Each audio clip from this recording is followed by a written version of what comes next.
오늘은 본문 말씀 가지고 성령께서 하시는 일이란 제목으로 말씀의 은혜를 나누겠습니다. 오늘 본문 1절 보시면은 형제들아 신령한 것에 대하여 나는 너희가 알지 못하기를 원하지 아니하노니라고 말씀하고 있어요. 여기서 신령한 것이라는 것은 바로 한마디로 말하면 성령께서 하시는 일이라는 그런 의미입니다. 그래서 지금 바울은 고린도 교회 성도들이 성령께서 하시는 일에 대해서 알기를 간절히 원하고 있습니다. 그 바울의 마음이 이런 거예요. 제발이다. 제발 성령께서 너희들에게 어떤 일을 하고 계시는지를 알고 교회를 다녔으면 좋겠다. 이게 지금 바울의 심정인 거예요. 바울의 심정. 지금 우리가 살아가는 시대를 가리켜 AI 시대라고 합니다. AI, 인공지능이란 뜻이죠. 지금 우리 시대는 인공지능이 세상을 완전히 바꿔버렸어요. 제가 처음 우리 교회 부임할 때만 하더라도 AI란 말이 그렇게 흔한 이야기가 아니었어요. 그런데 지금은 목사들도 모이면 AI, 인공지능 이야기합니다. AI, 챗GPT, 제미나이 이런 이야기를 계속 하는 거예요. 그만큼 세상이 완전히 바뀌어버렸어요. 제가 직장 다니는 우리 성도님에게 들은 이야기인데요. 요즘은 이 부장님들이 밑에 있는 직원이 보고서를 딱 가지고 오면은 야, 너 이거 AI에게 물어봤어? 이렇게 먼저 이야기한답니다. 왜냐하면은 이 부하 직원들이 내는 이 보고서가 형편이 없거든요. 그래서 제발 그냥 그거 네 생각 가지고 올리지 말고 AI에게 물어보고 가져오더라고. 물어보고. 그 정도로 지금 AI가 우리 사회 전반에 지금 영향을 미치고 있어요. 그래서 지금 요즘은 직장인들 중에 보면요, AI를 활용할 줄 아는 직장인과 AI를 활용할 줄 모르는 직장인의 업무 능력이 엄청나게 차이가 난다고 합니다. 쉽게 말하면은 AI를 모르면은 살아남지 못하는 시대를 우리가 지금 살아가고 있는 거예요. 연세 지긋하신 분, 이제 은퇴하신 분들에게는 이게 해당 안 되겠지만 지금 또 직장생활 하고 있는 분들은 이 AI를 모르면요, 이 시대를 살아가서 따라잡을 수가 없는 거예요. 자, 그런데 여러분, 신앙생활에서 AI, 인공지능과 같은 역할을 하는 것이 뭘까요? 그게 바로 성령님이십니다. 성령님. 지금 우리는 교회 시대를 살아가고 있는 거예요. 이 신약 시대는 교회 시대입니다. 근데 교회 시대를 다른 말로 하면은 성령 시대라고 할 수 있는 거예요. 이 교회를 세우신 분은 성령님이십니다. 그리고 지금 교회 안에서 성도들 안에서 역사하시는 분이 누구냐면은 성령님이신 거예요. 그래서 똑같은 신앙생활을 하더라도 성령님이 누군지 알고 교회 다니는 사람하고 성령이 뭔지도 모르고 교회 다니는 사람들은 신앙의 수준은 완전히 다른 거예요. 성령님을 모르면요, 교회 다니는데 껍데기밖에 안 보이는 거예요. 하지만 성령님을 알고 교회 다니면은 영적 세계가 보이고 하나님이 보이고 그리고 남들이 보지 못하는 것을 보기 때문에 좀 더 차원 높은 신앙생활을 하게 되는 것입니다. 그래서 여러분, 성령을 모르면은 제대로 된 신앙생활을 할 수가 없는 거예요. 그래서 바울은 고린도 교회 성도들이 성령께서 고린도 교회 성도들에게 하시는 일을 바르게 알고 너희들이 진짜 제대로 된 신앙생활을 하기를 원한다고 지금 편지하고 있는 것입니다. 저도 목자의 심정으로 신앙교회를 목회하면서 우리 성도님들이 좀 성령에 좀 눈이 떠졌으면 좋겠다 싶은 생각이 들어요. 그냥 보이는 것만 가지고 판단하고 보이는 것이 전부인 것처럼 그렇게 생각하며 교회 다니는 것이 아니라 지금 이 교회 안에 보이지 않는 그 영역 가운데 성령님이 어떻게 일하고 있는지, 성령님이 교회 가운데 어떻게 역사하시고 우리 신자들 안에서 어떤 일을 하고 있는지를 좀 알고 영적인 눈이 열려서 우리 성도님이 교회를 다녔으면 좋겠다 싶은 마음을 가지게 되는 것입니다. 여러분, 성령을 알고 교회 다니면요, 교회 다니는 것이 너무 신나고 재미가 있는 거예요. 성령을 모르면요, 교회 다니는 것이 재미가 하나도 없어요. 이거 분명한 사실입니다. 성령님이 지금 어떤 분이신지를 알고 교회 다니면요, 교회 다니는 게 신명나는 거예요. 재미가 있는 거예요. 교회를 나올 때마다 기대가 되는 거예요. 근데 성령님을 모르면요, 아이고 뭐 지난주에도 거의 뭐 목사님 설교 뻔하던데 뭐 지난주에 교회 가봐도 뭐 예배 뭐 다른 거 하나도 없던데 뭐 그게 너무 이게 식상해 버리게 되는 겁니다. 성령님을 알고 교회 다니면요 매주일이 새로운 은혜가 쏟아지는 거예요. 새로운 하나님의 그 역사를 눈으로 보게 되고 경험하게 되는 것입니다. 그래서 오늘은 성령께서 하신 일이라는 제목으로 함께 말씀의 은혜를 나누려고 하는 겁니다. 먼저 바울은 고린도 교회 성도들이 예수님 믿기 전에 어떤 삶을 살았는지를 상기시켜주고 있는데요. 2절 말씀 보시면은 너희도 알거니와 너희가 이방인으로 있을 때에 말 못하는 우상에게로 끄는 그대로 끌려갔느니라 되고 있어요. 여러분 고린도라는 도시는 신전이 많았어요. 신전. 아포로드테 신전부터 해가지고 뭐 많은 신전이 있고 거기서 매일매일 그 신에게 제사가 드려졌습니다. 그리고 그 고린도에 있는 시장에서 판매되는 그 고기들 대부분들은 신전에서 제사 지내고 신에게 제사 지내고 나온 고기들이었어요. 그러니 고린도에 있는 사람들의 삶은 늘 우상에 찌들이는 삶이에요. 그들은 매일매일 신전에 가서 우상에게 제사를 드리고 시장에 가서 고기를 사도 신에게 우상에 제사드린 고기를 사서 먹고 거의 오늘 본문 2절의 말씀 보면은 고린도 교회의 이 성도들은 예수 믿기 전에 말 못한 우상을 섬기고 그 우상에게 끌려다니면서 살아가던 삶을 살았던 사람들이었던 것입니다. 여러분 오늘 저와 여러분들이 우리의 그 실체를 알아야 돼요. 우리의 존재의 실체를 알아야 되는데 저와 여러분들도 예수 믿기 전에는 다 하나같이 그냥 우상을 섬기며 살았던 사람들이란 것입니다. 물론 우리는 고린도 사람들처럼 눈에 보이는 우상 앞에 절은하지 않았지만 성경이 말하고 있는 우상이 뭘까요? 하나님보다 더 사랑하는 모든 것이 우상이라고 말하고 있거든요. 그건 우리도 예수 믿기 전에는 이 세상의 물질을 사랑하고 이 세상의 성공과 쾌락을 사랑하면서 늘 마음의 우상을 섬기며 그 우상에 끌려가던 삶을 살았던 사람들이었던 것입니다. 자, 그런데 어느 날 바울이 고린도에 와서 복음을 전했습니다. 자, 그런데 복음을 전할 때 대다수의 사람들은 그 복음을 듣고 무시했지만은 거부했지만 어떤 사람들은 바울이 복음을 전할 때 그 복음을 받아들였습니다. 어떻게 해서 대부분의 사람들은 바울이 복음을 전할 때 말도 안 되는 소리야, 뭐 저게 말이 되는 소리야, 아니 지금 아프로디테 신이 진짜 신이지 무슨 예수가 진짜 신이 하면서 복음을 거부했는데 평생 우상을 섬기던 사람들이 있는데 그 중에 몇몇 사람들은 그 복음이 믿어져 버렸다는 겁니다. 이게 어떻게 돼서 그러냐면은 오늘 바울이 3절에서 설명하고 있는 거예요. 3절 보실까요? 3절 보시면은 그러므로 내가 너희에게 알게 하노니 하나님의 영으로 말하는 자는 누구든지 예수를 저주할 자라 하지 아니하고 또 성령으로 아니하고는 누구든지 예수를 주시라 할 수 없느니라. 잘 보십시오. 복음을 들을 때에 성령께서 어떤 사람의 마음을 활짝 열어주시는 거예요. 다른 사람들은 복음 들어도 말도 안 되는 소리라고 그걸 거부하고 지나치는데 어떤 사람들 그 복음을 들을 때 복음에 관심을 가지고 반응을 한다는 겁니다. 어떻게 해서 그러냐면 성령께서 복음이 그 사람에게 들려질 때 그 마음문을 활짝 열어주신다는 거예요. 다르게 말하면 복음을 들을 때에 성령께서 영적으로 죽어있던 그 영혼을 다시 살리셔가지고 중생 거듭나게 하셨다는 것입니다. 성경은 우리가 예수를 믿기 전에 영적으로 죽어있던 자들이라고 말하고 있는 거예요. 여러분 사람이 죽으면 말도 못하잖아요. 그리고 죽은 사람들은 아무런 반응하지 못하지 않습니까? 그래서 예수 믿기 전에 우리는 영적으로 죽어있던 자들이에요. 그래서 복음을 들어도 거기 반응하지 못하는 거예요. 예수 안 믿는 분들이 이 교회에 나오면요 예배 드려도 아무런 반응이 없어요. 느낌이 없는 거예요.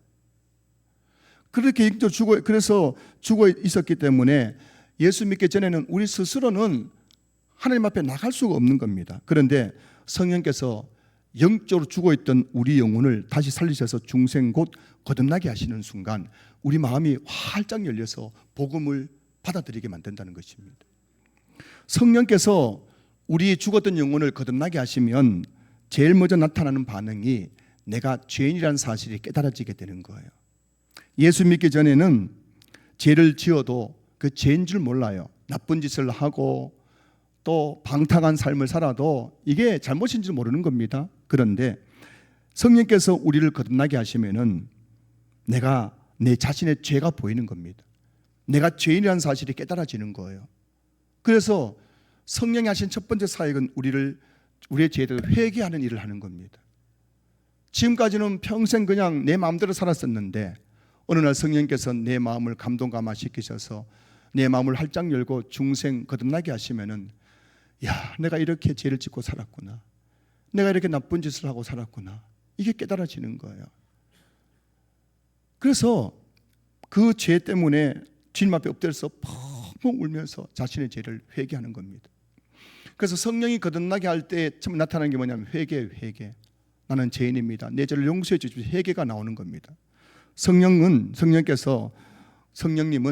회개와 동시에 우리 마음속에 나를 이 죄로부터 구원하실 분은 오직 예수님밖에 없다는 사실이 믿어지게 하는 겁니다. 그래서 회개와 동시에 예수님을 나의 주님과 구주로 마음에 영접하게 만드는 것, 이게 바로 성령님이 하신 일입니다. 오늘 3절 보시면은 성령으로 아니하고는 누구든지 예수를 주시라 할 수 없느니라, 이 말씀 아닙니까? 성령님이 우리 가운데에 중생 거듭나게 하지 않으면은 그 누구도 예수님을 주님이라고 고백할 수가 없다는 겁니다. 사랑하는 성도 여러분, 우리는 스스로 예수를 믿은 것이 아니에요. 내가 예수 믿은 게 아닙니다. 내가 가만히 생각해 보니까는 예수가 진짜 신인 것 같아가지고 내가 예수 믿었다가 아니에요.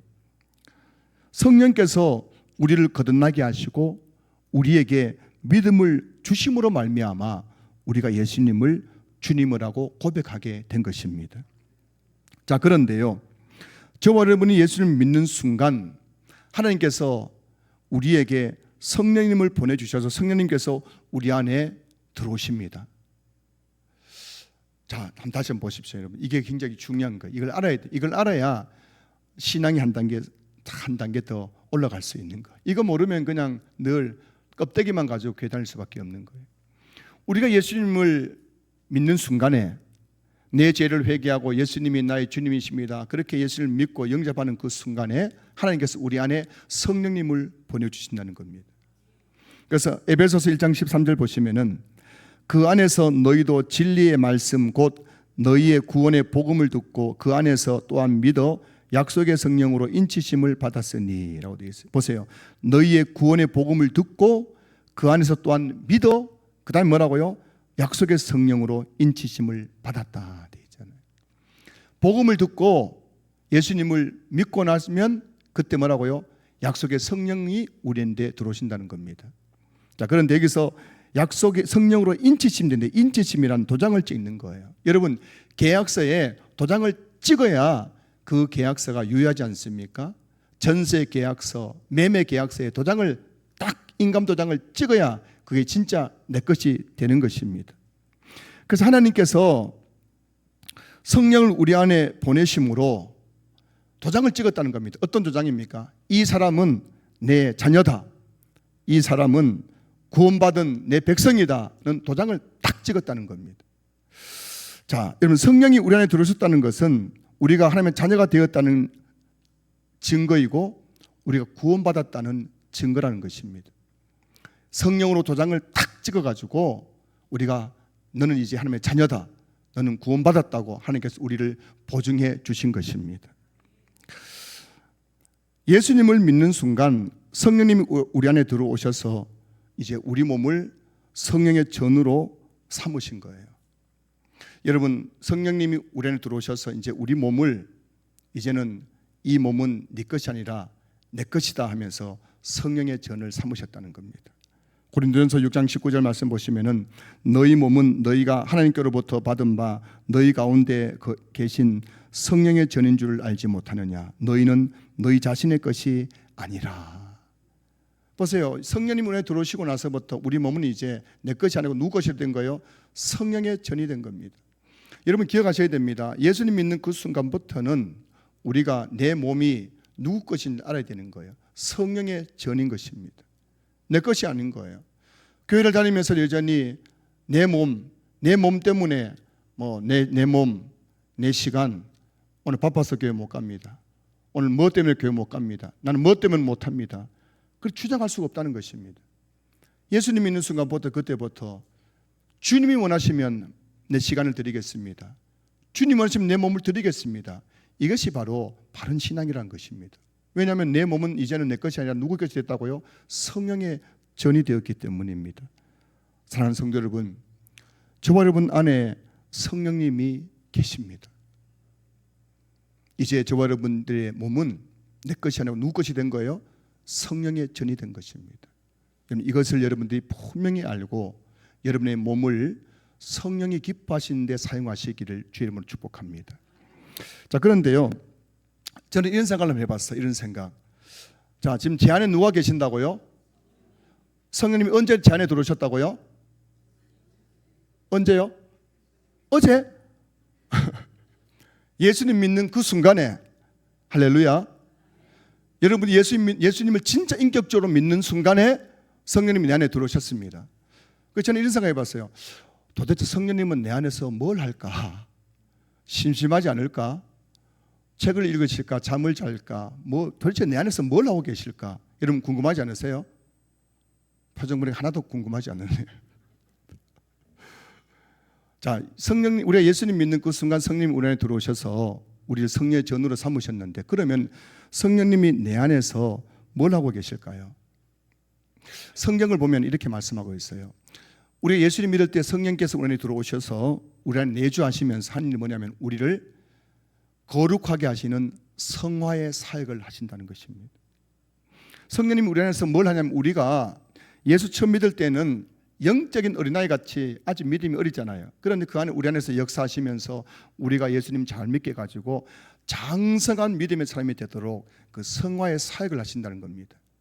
성령님이 우리를 성화의 사역으로 성화시키는 도구가 뭐냐면 첫째 말씀이에요. 말씀. 성령님은 우리가 말씀을 듣고 읽을 때 그 말씀을 깨닫게 하시고, 그 말씀이 우리 혼과 영과 관절곳을 찔러 쪼개어서 우리를 점점 변화시키면서 우리가 예수님을 닮아가게 하는 것이 성령님이 하시는 일이란 것입니다. 여러분, 만약에 여러분들이 교회 나오시는데 성령께서 여러분들을 주장해 주지 않고 성령이 여러분 안에 역사하지 않으면요, 이 설교는 완전히 뜬구름 자는 소리밖에 안 들리는 거예요. 그렇지 않겠습니까? 난 지금 바빠 죽겠는데, 나는 먹고 살긴 게 지금 너무 힘들어 죽겠는데, 난 지금 몸이 아파서 지금 너무 힘든데, 우리 자식 때문에 너무너무 지금 괴로운데, 그 설교 내용 들어보니까 이게 말이 안 되는 소리인 거예요. 뜬구름 자는 소리인 겁니다. 세상 물정 모르는 소리인 것처럼 들리는 겁니다. 왜 그러냐고요? 왜 그러냐? 성령께서 내 마음 가운데 내 마음을 활짝 열어서 그 말씀을 깨닫게 하시는 그 빛을 비춰주지 않기 때문인 거예요. 그런데 매주일 교회에 왔는데 올 때마다 꾸벅꾸벅 졸았어요. 목사님 설교 들어도 그게 무슨 말인지 모르겠고 마음에 와닿지 않고 꼭 졸았는데, 어느 날 갑자기 설교 듣는데 설교가 귀에 들어오는 거예요. 저거 지금 내보고 하는 소리네? 지금 내 마음 어떻게 알았지? 지금 내가 지금 필요한 말씀이네? 이게 내 귀에 들리기 시작하는 겁니다. 그리고 말씀을 듣는데 지금까지는 말씀이 무슨 말인지 몰랐는데 설교하는데 그 말씀이 깨달아지고 이해가 되어지고 믿어지게 되는 겁니다. 이게 뭐냐면은 성령님께서 우리 마음을 조명해 주시는 사역인 것입니다. 여러분들 교회에 나오실 때에 그냥 교회 나오시면 안 됩니다.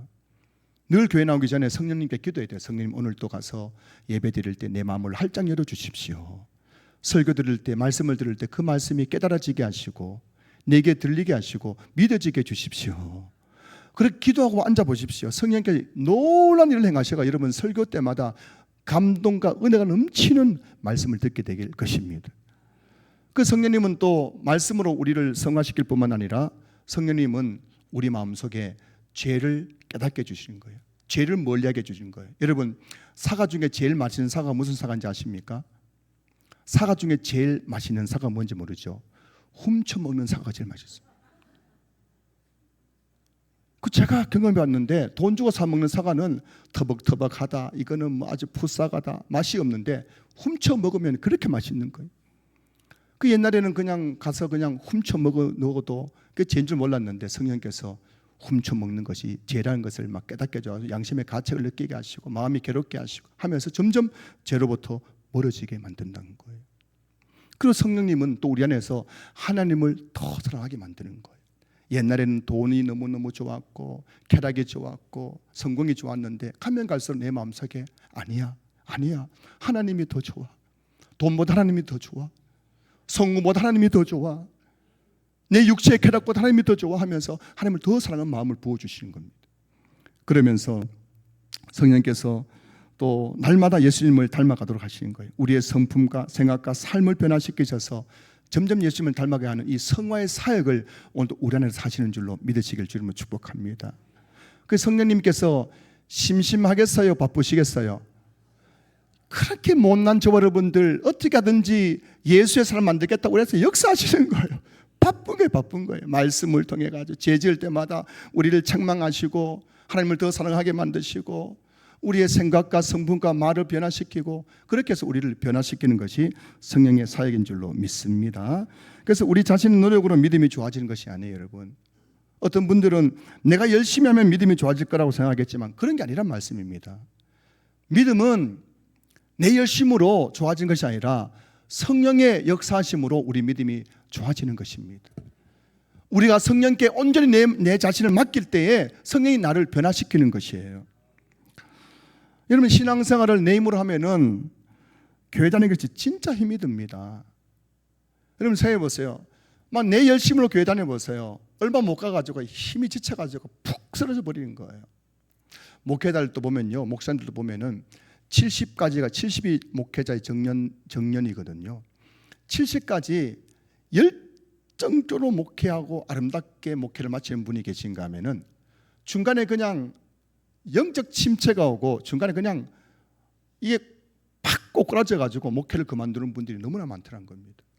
그 차이점이 뭐냐면은 눈에 나타나는 것은 이런저런 이유가 있겠지만 하나인 거예요, 하나.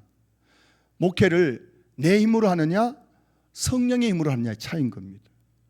성령의 힘으로 하면요 목회가 힘들지 않습니다. 내 힘으로 하니까요 목회가 힘이 든 거예요. 최고의 감정 노동자가 목회자거든요. 전화 오지요, 상담하지요, 이런저런 말을 듣지요. 근데 그럼에도 불구하고 늘 새로운 마음으로 열정을 가질 수 있는 이유는 뭐냐면 성령님이 내 안에 새로운 은혜를 주시고 힘을 주시고 능력을 주시기 때문인 거예요. 여러분 중에 교회 일을 많이 해서 힘든 분은 한 분도 없습니다. 왜 힘이 드느냐? 성령님에게 내 자신을 맡기지 않기 때문이에요. 여러분, 성령님이 여러분들을 확 사로잡으면요 힘을 주시거든요. 은혜를 주시거든요. 능력을 주시거든요. 그게 즐거운 거예요. 그래서 성경은 계속 우리에게 성령으로 충만함을 받으라고 말씀하고 있잖아요. 성령 충만이 뭐냐면은 성령의 완전한 지배를 받는 상태예요. 성령의 완전 지배를 받으면 그때부터요 그 집체만 바다가 나올 때 서핑을 하는 사람들은 그 파도를 탁 타면서 그 바다를 탁 이렇게 유유히 그 파도를 즐기지 않습니까? 성령님 우리를 지배하게 되면 그때부터 성령께서 우리를 지배하게 되면요 그때부터 성령의 능력과 힘이 내 모든 삶을 지배하게 되는 거예요. 그러니 여러분 교회 다니는 것이 신나는 거예요. 즐거운 거예요. 오늘 다시 한번 저와 여러분들이 오늘 예배를 드리면서 다시 한번 이 시간에 성령을 구하시기 바랍니다. 누가복음 11장 13절 말씀 보면 예수님이 그러지 않습니까? 성령을 구하라. 그러면 하나님께서 구하는 자에게 성령을 주시지 않겠냐고 말하고 있거든요. 성령을 구하셔야 되는 겁니다. 하나님 성령으로 충만하게 주십시오. 성령님 나를 도와주십시오. 그렇게 성령을 구할 때 성령께서 우리에게 능력을 주시고 힘을 줘가지고요 우리가 피곤치 않게 하시고 곤비치 않게 하시고 신명나게 신앙생활을 하게 하시고 인생을 살아가게 하실 줄로 믿습니다. 자, 그런데 성령이 우리 안에 들어오실 때 성령님은 빈손으로 오지 않습니다. 여러분 손님 중에 제일 좀 반갑지 않은 손님이 어떤 손님입니까? 띵동 하고 문 열었는데 보니까 빈손이에요. 빈손. 그러면 말은 그렇지 않지만은 마음으로 뭐라고요? 빈손이네 싶은 거예요. 그 성님 우리의 마음을 알기 때문에 성령께서 우리 안에 들어오실 때 빈손으로 오지 않고 뭐 꼭 선물 가지고 옵니다. 그 성령께서 우리가 예수 믿을 때 우리에게 가지고 오신 선물을 가리켜서 성경은 은사라고 하죠. 따라해보세요. 은사. 성령님이 우리 안에 들어오실 때 주시는 선물이 뭐라고요? 은사, 은사. 그래서 오늘 본문 4절 보시면은 은사는 여러 가지나 성령은 같고라고 되어 있죠. 한 성령님이 여러 가지 은사를 성도들에게 주신다는 겁니다. 11절 말씀 보세요. 이 모든 일은 같은 한 성령이 행하사 그의 뜻대로 각 사람에게 나누어 주시는 것이니라. 성령께서요 우리 신자의 마음속에 들어오실 때에 선물을 가지고 오시는데 각 사람에게 그 성령의 뜻에 따라서 은사를 선물로 나누어 주신다는 것입니다. 오늘 보면 8절부터 10절까지 내용은 성령께서 고린도 교회 성도들에게 나누어 주신 은사에 대해서 말씀하고 있습니다. 8절부터 10절 보실까요? 어떤 사람에게는 성령으로 말미암아 지혜의 말씀을, 어떤 사람에게는 같은 성령을 따라 지식의 말씀을, 다른 사람에게는 같은 성령으로 믿음을, 어떤 사람에게는 한 성령으로 병 고치는 은사를, 어떤 사람에게는 능력 행함을, 어떤 사람에게는 예언함을, 어떤 사람에게는 영들 분별함을, 다른 사람에게는 각종 방언 말함을, 어떤 사람에게는 방언들 통역함을 주시나니. 여러분 한평생 우상을 섬기며 살았던 고린도 교회 성도들이 어느 날 바울이 전하는 복음을 들을 때 성령께서 그 마음을 열어서 중생 거듭나게 하시고 고린도 교회 성도들에게 예수님을 믿게 하셨습니다. 그리고 그들이 예수님 믿을 때 성령이 그들 안에 들어오시면서 선물로서 은사를 각 사람에게 나누어 주셨다는 것입니다. 어떤 사람에게는 지혜의 말씀을, 어떤 사람에게는 지식의 말씀을, 어떤 사람에게는 병 고치는 은사를, 어떤 사람에게 능력 행함을, 이런 은사를 각각 나누어 주셨다는 것입니다. 그래서 고린도 교회 성도들은 모든 성도들이 다 은사를 받았습니다. 한 사람도 예외 없이 성령 받은 사람은 구원받은 사람이고 성령 받은 사람은 은사 받은 사람이에요. 따라하세요. 성령 받은 사람은 구원받은 사람이고 성령 받은 사람은 은사 받은 사람입니다. 성령 받았다는 것은 구원받았다는 증거이고 성령 받았다는 것은 은사를 받았다는 증거인 것이거든요. 어떤 사람은 한 가지, 어떤 사람은 두 가지 은사, 어떤 사람은 여러 가지 은사를 받은 사람도 있었어요. 모든 신자들이 예수님을 믿는 그 순간 성령이 우리 안에 들어오시면서 각 성도에게 은사를 나누어 주셨다는 것입니다. 사랑하는 성도 여러분, 만약 여러분들이 예수님을 믿는다면 여러분 안에 성령님이 계신다는 사실을 믿을 수 있기를 주님으로 축복합니다. 여러분 안에 성령님이 계신다면 여러분들은 구원받은 사람이며 여러분 안에도 성령의 선물인 은사가 있다는 사실을 또한 믿을 수 있기를 주의 이름으로 축복합니다. 여기 있는 저와 여러분 중에서 예수 믿는 사람이라면 누구든지 한 가지 이상의 은사를 다 받았다는 거예요. 은사가 없는 사람이 없어요. 나는 할 줄 아는 게 아무것도 없습니다. 그런 사람은 아무도 없습니다. 여러분 군뱅이는 무슨 재주가 있어요? 여러분 군뱅이하고 여러분 구르는 시합하면 여러분 집니다. 군뱅이도 떼굴떼굴 구르는 재주. 어떤 체조 선수보다 더 잘 구르는 거예요. 하물며 군뱅이도 구르는 재주가 있는데 우리 예수 믿는 사람들이 은사가 없을 수가 없는 거예요. 반드시 은사가 있다는 것입니다. 자, 그런데 현실은 어떻습니까? 많은 성도님들이 은사가 뭔지를 몰라요. 은사가 도대체 무슨 말이야? 그리고 내가 어떤 은사를 받았는지도 모르는 거예요. 그 교회를 왔다 갔다 하는데 그냥 막 예배 드리면 됐지 뭐. 교회 가가지고 그냥 뭐 기도하면 됐지 뭐. 교회 무슨 뭐 행사할 때 와서 참석하면 됐지 뭐. 하면서 그냥 교회는 왔다 갔다 하는데 은사가 뭔지도 모르고 내가 무슨 은사인지도 모른 채 그냥 교회에 왔다 갔다 하고 있다는 겁니다. 이것은 마치 마태복음 25장에 보면은 달란트 비가 나오지 않습니까? 5달란트 받은 종, 2달란트 받은 종, 1달란트 받은 종. 이 1달란트 받은 종이 그 달란트를 땅에 묻어둔 것과 같은 거예요. 분명히 성령께서 우리에게 은사를 주셨음에도 불구하고 그 은사를 땅에 묻어두고 교회 다니는 분들이 너무나 많다는 것입니다. 그래서 오늘 저는 여러분들에게 있는 은사를 체크할 수 있는, 확인할 수 있는 제가 방법을 알려드릴게요. 잘 들어보십시오. 이 네 가지를 통해서 여러분들이 은사를 확인할 수 있어요. 굉장히 쉽습니다. 들어보시겠습니까? 할까요 말까요? 자, 내가 지금 어떤 은사를 받았는지 알 수 있는 체크리스트 네 가지. 첫 번째, 은사란 내가 남들보다 조금이라도 더 잘하는 것, 남들보다 조금이라도 더 잘하는 것이 있다면 그것이 은사일 가능성이 많아요. 그 은사는 막 전문가처럼 프로가 되는 것이 아니에요. 성악을 전공해야만 성가되는 것이 아닙니다. 은사는 뭐냐면은 남들보다 조금이라도 더 잘하는 것. 내가 저 사람보단 조금 더 노래를 잘 불러. 내가 저 사람보단 조금 더 음식을 잘 만들어. 내가 저 사람보다는 조금 더 교회 청소를 깨끗하게 해. 내가 저 사람보다는 조금 더 아이들 잘 가르쳐. 그러니까 내가 다른 성도보다 조금이라도 더 잘하는 것이 있다면 그것이 나의 은사일 가능성이 많다는 겁니다. 자, 두 번째는 은사란 다른 사람 눈에는 안 보이는데 내 눈에는 자꾸 보이는 게 은사예요. 저는 어떤 은사를 받았냐면은 쓰레기 주는 은사를 받았어요. 주일 교회를 있으면 성도들 보고도 그냥 지나치 저는 쓰레기만 보여요. 쓰레기만. 지금도 저 밑에 보니까 쓰레기가 몇 개 보여요. 다른 사람 눈에 안 보이는데 내 눈에 보이는 거예요. 다른 사람들은 성가대 그냥 찬양하면 뭐 하는가 보다 싶은데 나는 오늘 저 집사님 왜 옷을 저렇게 입었을까? 오늘 목소리가 조금 튀네. 뭐 조금 음이 좀 떨어지네. 성가대 요즘 많이 성가대원들 많이 힘들어 보이네. 자꾸만 성가대가 눈에 보이는 거예요. 다른 사람들은 주일학교가 전혀 관심이 없는데 나는 자꾸 주일학교 아이들 오늘 많이 왔을까? 애들 뭐 또 뭐 과자를 좀 사줄까?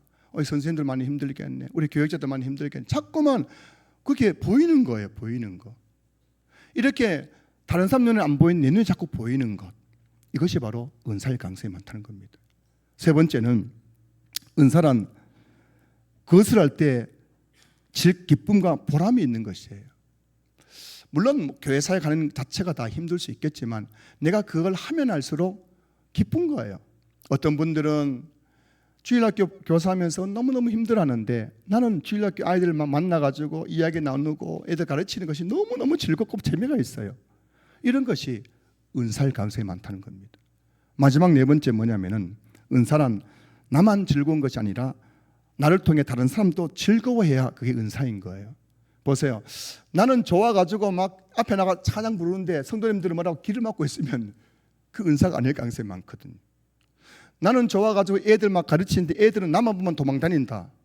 그럼 그거 은사 아닐 가능성이 많아요.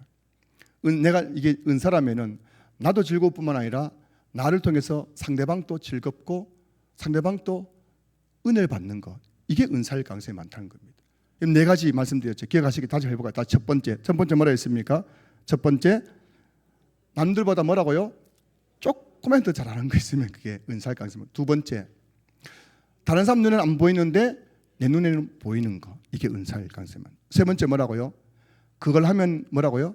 즐겁고 막 재미가 있고 신이 나는 거. 이게 은사일 가능성이 많고. 네 번째 뭐라고요? 나도 즐거울 뿐만 아니라 다른 사람도 즐거워한다면 그것이 은사일 가능성이 많다는 겁니다. 할렐루야. 이렇게 여러분 이 은사를 발견해야 되는 거예요. 내게 있는 그 은사를 땅에 묻어두고 한평생 성령님이 분명히 주셨음에도 불구하고 은사가 뭔지도 모르고 교회 다니는 것이 아니라 성령님이 내게 주신 그 은사를 발견해야 됩니다.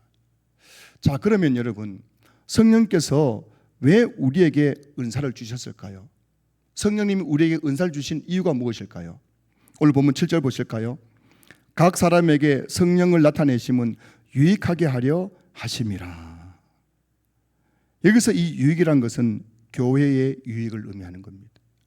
여러분 성령님이 우리 안에 들어오실 때에 성령의 선물로서 은사를 주셨는데 그 은사를 주신 이유가 뭐냐면은 어떤 사람에게는 방언의 은사, 방언을 통변하는 은사, 또 병 고치는 은사, 뭐 이런저런 은사를 주셨는데 그 은사를 주신 이유가 뭐냐는 겁니다. 그 이유는 그걸 가지고 막 뽐내고 자랑하고 교만하라고 주신 것이 아니라 그 은사를 통해서 교회를 유익하게 하라고 은사를 주셨다는 것입니다. 은사의 목적은 나를 드러내는 것이 아니고 교회를 유익하게 하는 것입니다. 자, 그런데 여러분, 고린도 교회는 그 성도들이 은사를 많이 받았어요. 오늘 본문에 보시면은 놀라운 은사를 받지 않았습니까?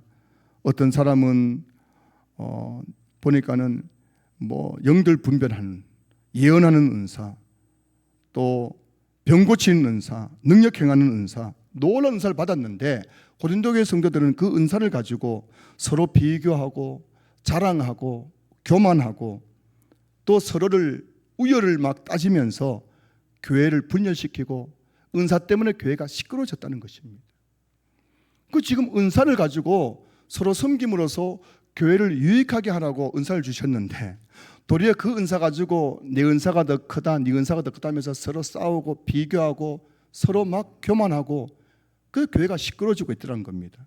그래서 바울은 은사를 가지고 자신을 드러내려고 하지 말고 성령님이 너희들에게 은사를 주신 이유는 그 은사를 가지고 교회를 유익하게 하라고 주셨으니 너희들의 그 은사를 가지고 교회를 유익하게 하는데 은사를 사용하라고 권면하고 있는 것입니다. 여러분들이 교회에서 봉사할 때에 그 봉사의 목적은 나는 이렇게 봉사하는데 너는 뭐 하냐? 다른 사람을 정죄하기 위해서 봉사하면 안 된다는 겁니다. 여러분들이 봉사하는 목적이 뭐냐면은 내가 그 은사를 가지고 봉사하는 이유가 뭐냐면 내가 이 봉사를 통해서 우리 신앙교회를 유익하게 해야 되는 거예요. 교회를 아름답게 세워간 일에 여러분 이 은사가 사용돼야 되지.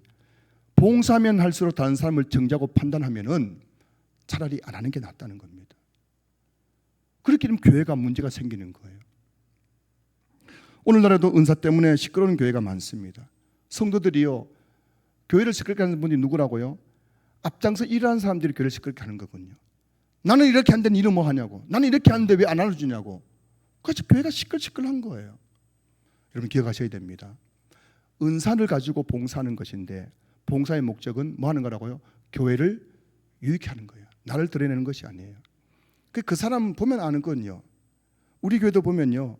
10년을 지켜봐도 말 한마디 없이 그 자리를 지키는 분이 있는가 하면은 조그만 것 가지고 그것을 생색을 내는 분들이 계신 거예요.